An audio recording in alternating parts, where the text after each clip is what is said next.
9-10 दिन जेल में रहे जी। बिल्कुल पूरा खुशी खुशी रहे, चाहे 9-10 महीने रख लेते। और एक बात कहना चाह रहे हैं, अगर सरकारों को ये लगता है कि जेलों की ऊंची ऊंची दीवारों में बंद करके वो किसानों के हौसलों को तोड़ देंगी, तो ये उनकी गलतफहमी है। उनको ये गलतफहमी अपने मन से निकाल देनी चाहिए। वो और 2 महीने रख लें, 4 महीने रख लें, ना तो किसानों के हौसले टूटेंगे, ना किसान दबेंगे, ना डरेंगे, ना झुकेंगे। हम अपने हक और अधिकार की लड़ाई लड़ रहे हैं। तो मुझे लगता है कि एक तरीके से ये मेडल है, और जिस दिन अपनी अंतिम यात्रा पे जाएंगे शमशान तक, उस दिन यही मेडल बताएंगे कि सेवा करी है या नहीं करी। ਡੱਲੇਵਾਲ ਸਾਹਿਬ ਨੂੰ ਮਿਲ ਕੇ ਆਏ ਹੋ, ਸਿਹਤ ਕਿੱਦਾਂ ਜੀ ਉਹਨਾਂ ਦੀ? हौसले उनके पूरे बुलंद हैं, लेकिन बोल नहीं पा रहे हैं। हाँ। ये बड़ी दुखद बात है। और जो आज रिहा भी किया गया है, उसकी सबसे बड़ा कारण ये है कि डल्लेवाल साहब ने स्पष्ट कर दिया था 19 तारीख को ही कि जब तक सारे किसानों को, किसान नेताओं को रिहा नहीं करोगे, तब तक एक बूंद पानी भी मेरे अंदर नहीं जाएगा। ਹੁਣ ਲੱਗਦਾ ਜੀ ਅੱਗੇ ਏਕਾ ਹੋ ਜੂ। ਜੇ ਦੇਖਿਆ ਜਾਵੇ ਨੁਕਸਾਨ ਕਿੰਨਾ ਕੁ ਹੋਇਆ ਜੀ ਮੋਰਚੇ ਤੇ ਜੋ ਸਮਾਨ ਸੀ ਕਿਸਾਨਾਂ ਦਾ? करोड़ों रुपए का नुकसान हुआ है, करोड़ों रुपए का। ਉਹਦੀ ਭਰਪਾਈ ਕੌਣ ਕਰੂ? ਬਹੁਤ ਸਾਰੇ ਲੋਕ ਇਹ ਵੀ ਕਹਿ ਰਹੇ ਨੇ ਕਿ ਕਿਸਾਨ ਔਰ ਪੰਜਾਬ ਸਰਕਾਰ ਮਿਲ ਕੇ ਫਿਕਸ ਮੈਚ ਖੇਡ ਰਹੇ ਸੀ, ਆਪੇ ਲਗਵਾਇਆ ਆਪੇ ਚੁਕਵਾਇਆ। कि कुछ लोग हैं जो अपने आप को सामाजिक नेता बोलते हैं, लेकिन अंदर उनके कुछ और है, बाहर उनके कुछ और है। और 13 फरवरी 2024 से जब से आंदोलन शुरू हुआ, उन्होंने कोई मौका नहीं छोड़ा आंदोलन को नुकसान पहुंचाने का। ਤੋ ਸਰਦਾਰ ਜਗਜੀਤ ਸਿੰਘ ਡੱਲੇਵਾਲ ਨੂੰ ਹਸਪੀਟਲ ਦੇ ਵਿੱਚ ਮਿਲ ਕੇ ਕਿਸਾਨ ਆਗੂ ਆਏ ਨੇ। ਸਾਡੇ ਨਾਲ ਅਭਿਮਨਿਊ ਕੁਹਾਰ ਜੀ ਨੇ ਗੱਲ ਕਰਦੇ ਹਾਂ। ਹਾਂਜੀ ਕੁਹਾਰ ਸਾਹਿਬ, ਸਭ ਤੋਂ ਪਹਿਲਾਂ ਤਾਂ ਫਤਿਹ ਅਰਜ ਕਰਦੇ ਹਾਂ। ਵਾਹਿਗੁਰੂ ਜੀ ਕਾ ਖਾਲਸਾ, वाहिगुरु जी की फतेह। ਚੜ੍ਹਦੀ ਕਲਾ ਜੀ। बिल्कुल बढ़िया है जी। और पूरा 9-10 दिन जेल में रहे, जी। बिल्कुल पूरा खुशी खुशी रहे, चाहे 9-10 महीने रख लेते, तब भी कोई दिक्कत नहीं थी किसी तरीके की। और मैं तो एक बात और कहूँगा, थोड़ा स्वास्थ्य में थोड़ा बहुत सुधार भी हुआ है।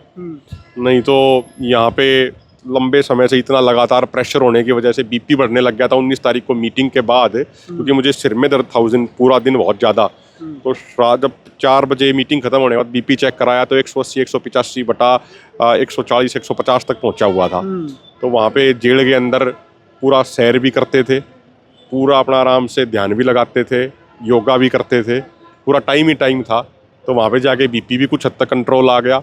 और एक बात कहना चाह रहे हैं, अगर सरकारों को ये लगता है कि जेलों की ऊंची ऊंची दीवारों में बंद करके वो किसानों के हौसलों को तोड़ देंगी, तो ये उनकी गलतफहमी है। उनको ये गलतफहमी अपने मन से निकाल देनी चाहिए।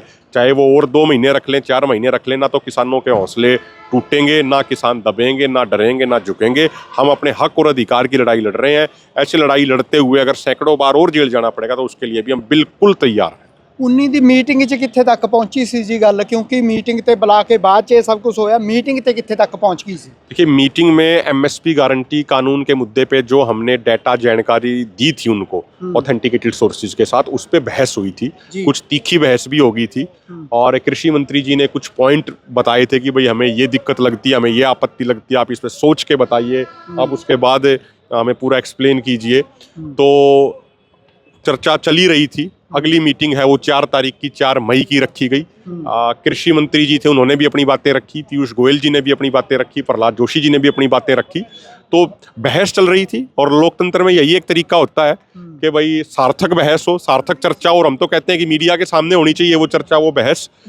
लेकिन मुझे लगता है कि जो सरकारों को लगा कि वो बातचीत की टेबल पे हड़के पड़ रहे हैं, इसीलिए इस तरीके से उन्होंने जोर जबरदस्ती करने का प्रयास किया। और देखो, ये हमारे अपने हरियाणा से ही हैं, ये रोपड़ जेल से हैं साथी। जब डल्लेवाल साहब को जबरदस्ती गिरफ्तार करने की कोशिश करी जा रही थी, तो जो 40-50 लोगों की टीम थी, उसी टीम में ये भी थे देशपाल दहिया जी। ये रोपड़ जेल में रह के आए हैं, हम पटियाला जेल में रह के आए हैं। तो मैं तो ये मानता हूँ कि इस तरीके से समाज के लिए लड़ते हुए जेल में रहना एक तरीके से मेडल है। जैसे ये मिलता है ना कि भाई फलाना मेडल दे दिया, फौज में ये मेडल मिल गया, वो मेडल मिल गया। तो मुझे लगता है कि एक तरीके से ये मेडल है। और जिस दिन अपनी अंतिम यात्रा पे जाएंगे शमशान तक, उस दिन यही मेडल बताएंगे कि सेवा करी है या नहीं करी है। ਡੱਲੇਵਾਲ ਸਾਹਿਬ ਨੂੰ ਮਿਲ ਕੇ ਆਏ ਹੋ, ਸਿਹਤ ਕਿੱਦਾਂ ਜੀ ਉਹਨਾਂ ਦੀ? हौसले उनके पूरे बुलंद हैं, लेकिन बोल नहीं पा रहे हैं। ये बड़ी दुखद बात है। और जो आज रिहा भी किया गया है, उसकी सबसे बड़ा कारण ये है कि डल्लेवाल साहब ने स्पष्ट कर दिया था 19 तारीख को ही कि जब तक सारे किसानों को, किसान नेताओं को रिहा नहीं करोगे, तब तक एक बूंद पानी भी मेरे अंदर नहीं जाएगा। और कल जो उनकी स्थिति इतनी नाजुक हो गई थी कि वो बोलना भी बंद हो गए थे, आवाज़ भी उनकी नहीं आ रही थी, बिल्कुल सूख गया था अंदर से सब कुछ। तो इस वजह से आज प्रशासन ने दबाव में रात को 2 बजे अभी सारे किसानों को रिहा किया है और बिना किसी शर्त के रिहा किया गया है। और डल्लेवाल साहब ने अभी 1 घंटा पहले लगभग थोड़ा पानी ग्रहण किया है। अभी उनकी मेडिकल एड शुरू होगी और दोनों मोर्चे फिर आगामी रणनीति तय करेंगे। जी ਅੱਜ ਸੰਯੁਕਤ ਮੋਰਚੇ ਵੱਲੋਂ ਕਾਲ ਦਿੱਤੀ ਗਈ ਹੈ ਜੀ ਜ਼ਿਲ੍ਹਾ ਹੈੱਡਕੁਆਟਰਾਂ ਤੇ ਘਰਾਓ ਕਰਨੇ ਨੇ ਜੀ, ਧਰਨੇ ਲਗਾਉਣੇ ਨੇ, ਉਸ ਨੂੰ ਕਿਸ ਤਰ੍ਹਾਂ ਦੇਖਦੇ ਹੋ? ਕੀ ਲੱਗ ਰਿਹਾ ਤੁਹਾਨੂੰ ਉਹਦਾ ਵੀ ਕੋਈ ਪ੍ਰੈਸ਼ਰ ਹੈ? देखो, मैं एक बात कहूँगा कि सबको लड़ाई लड़नी चाहिए, मजबूती से लड़नी चाहिए और ग्राउंड पे उतर के लड़नी चाहिए। 10 जनवरी 2025 को जब एसकेएम का एक डेलीगेशन दाता सिंह वाला खनौरी मोर्चे पे गए थे, तो हमने शाम को ये अपील करी थी बिल्कुल मीडिया के माध्यम से, खुले मन से, बड़े मन से, कि आओ सभी साथी मिलके इस मोर्चे को, इस आंदोलन को, एमएसपी गारंटी कानून की लड़ाई को और ज़्यादा व्यापक करें और ज़्यादा मजबूत करें, इसको नतीजे तक लेके जाएं, जीत तक लेके जाएं। लेकिन फिर साथियों की कुछ शर्त थी, कुछ टर्म्स एंड कंडीशन थी। हम ये कह रहे थे कि एकता बिना किसी शर्त के, बिना किसी टर्म एंड कंडीशन के होनी चाहिए। एक बार लड़ाई जीत लें, उसके बाद बाकी मुद्दों पे चर्चा करते रहेंगे। लेकिन फिर वो मीटिंगों का सिलसिला जारी रहा, डिस्कशंस होती रही, तो उस डिस्कशन से क्या निकला, कितना निकला, मुझे लगता है कि वो पब्लिक डोमेन में है ही। जी ਹੁਣ ਲੱਗਦਾ ਜੀ ਅੱਗੇ ਏਕਾ ਹੋ ਜੂ? देखो, मुझे लगता है कि एकता के लिए हमेशा इंसान को पॉजिटिव रहना चाहिए, एकता के लिए हमेशा प्रयास रहने चाहिए। लेकिन बात बड़ी स्पष्ट है कि एकता बिना किसी शर्त के और बिना किसी टर्म एंड कंडीशन के होनी चाहिए। एकता वो होनी चाहिए कि जो बात तय कर ली गई उस बात पे सब लोग अमल करें। ये नहीं कि मीटिंग में हम कुछ तय कर लें और उस बात पे बाहर जाके हम अमल ना करें। ये चीज़ नहीं होनी चाहिए। ये ना हो कि जब हम किसी के नज़दीक जाएं, जब हम कुछ और बात कह रहे हों, बाहर जाके हम कुछ और बात कहें, ये नहीं होना चाहिए। तो खुले मन से, बड़े मन से बिल्कुल एकता होनी चाहिए, हम उसके बिल्कुल समर्थक हैं। ਜੀ ਜੇ ਦੇਖਿਆ ਜਾਵੇ ਨੁਕਸਾਨ ਕਿੰਨਾ ਕੁ ਹੋਇਆ ਜੀ ਮੋਰਚੇ ਤੇ ਜੋ ਸਮਾਨ ਸੀ ਕਿਸਾਨਾਂ ਦਾ? करोड़ों रुपए का नुकसान हुआ है, करोड़ों रुपए का। ਉਹਦੀ ਭਰਪਾਈ ਕੌਣ ਕਰੂ ਜੀ? देखिए, हमने तो बिल्कुल स्पष्ट ये बात कही है कि सारा जो नुकसान हुआ है उसको भरपाई करनी चाहिए। सरकार को जिन्होंने ये तोड़ फोड़ करी है, मैं तो कहूँगा एक जिस तरीके से किसानों के सामान को लुटवाया गया है, 2016 में हरियाणा में इसी तरीके से हुआ था और एक पर्टिकुलर विशेष वर्ग को बदनाम किया गया था। अब उसी तरीके से आज मतलब चलो लाठीचार्ज कर दी उन्होंने, गिरफ्तार कर लिया उन्होंने, ठीक है, ये एक आंदोलन के पहलू होते हैं। उन्होंने धोखे से गिरफ्तार किया, सबसे पहला सवाल ये है। दूसरा सवाल ये है कि मतलब पुलिस की इतनी मौजूदगी थी, हजारों की संख्या में पुलिस वहाँ मौजूद थी, कोई कैसे सामान लूट ले गया? अगर पुलिस नहीं चाहती कि भाई सामान नहीं लूटा जाए तो कोई कैसे लूट लेगा? तो इसका मतलब पुलिस की रजामंदी थी।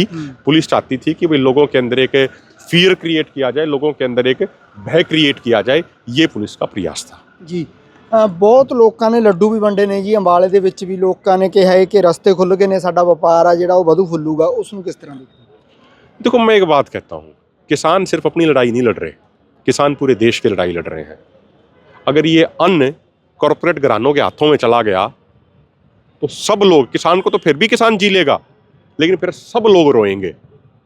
और मुझे एक बात मैं कहना चाह रहा हूँ कि चाहे किसान वर्ग का आंदोलन हो, चाहे व्यापारी वर्ग का आंदोलन हो, चाहे कर्मचारी वर्ग का आंदोलन हो, चाहे नौजवानों का आंदोलन हो, अगर उसके ऊपर कोई जुल्म किया जाता है तो उसका विरोध सबको करना चाहिए। अगर उस जुल्म के कोई समर्थन करता है या उस जुल्म के बाद कोई लड्डू बांटता है तो मुझे लगता है कि वो हमारे देश के संविधान के साथ गद्दारी है। और इतिहास इस बात का साक्षी है कि 1-आधा% ऐसे लोग जो गद्दारी करते हैं वो हमेशा से रहे हैं। बाकी हमने जेल के अंदर अखबारों में भी पढ़ा, कुछ व्यापारी भाइयों ने भी, जो उनके बड़े संगठन थे, उन्होंने बयान बाकायदा लगवाया हरियाणा पंजाब के व्यापारियों ने कि ठीक है भाई, हमारा व्यापार सुगम होना चाहिए, लेकिन किसानों की बातों को भी सुना जाना चाहिए और इस तरीके से उनके साथ जोर जबरदस्ती नहीं करी जानी चाहिए थी। तो 99% व्यापारी भाइयों ने उस पर ऐतराज जताया है। कोई 1-आधा% है जो हमेशा से होते आए हैं, इस तरीके का काम करते रहे हैं। ਬਹੁਤ ਸਾਰੇ ਲੋਕ ਇਹ ਵੀ ਕਹਿ ਰਹੇ ਨੇ ਕਿ ਕਿਸਾਨ ਔਰ ਪੰਜਾਬ ਸਰਕਾਰ ਮਿਲ ਕੇ ਫਿਕਸ ਮੈਚ ਖੇਡ ਰਹੇ ਸੀ, ਆਪੇ ਲਗਵਾਇਆ ਆਪੇ ਚਕਵਾਤਾ।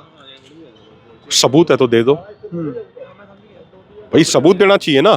ये थोड़ी है कि कोई मतलब भाई जुबान के आगे खुला मैदान है, कोई भी कुछ कुछ बोल देगा।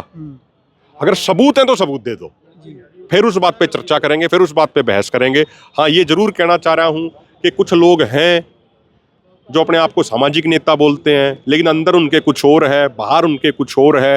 और 13 फरवरी 2024 से जब से आंदोलन शुरू हुआ, उन्होंने कोई मौका नहीं छोड़ा आंदोलन को नुकसान पहुंचाने का, आंदोलन के ऊपर चोट मारने का। उन्होंने कोई मौका नहीं छोड़ा।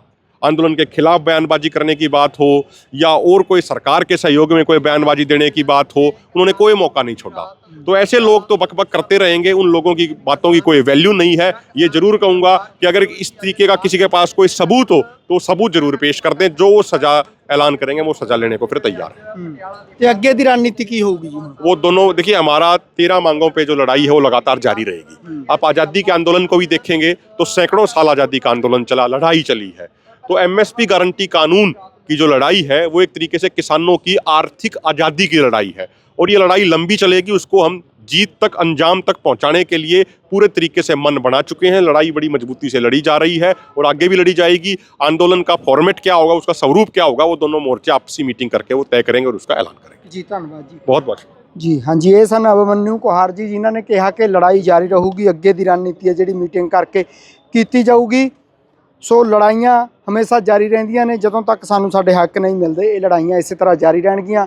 ਫਿਲਹਾਲ ਤੁਸੀਂ ਦਿਓ ਆਗਿਆ। ਸੁਖਵੀਰ ਦੇ ਨਾਲ ਮਨਵਿੰਦਰ ਸਿੰਘ ਟਿਵਾਣਾ, ਪਟਿਆਲਾ।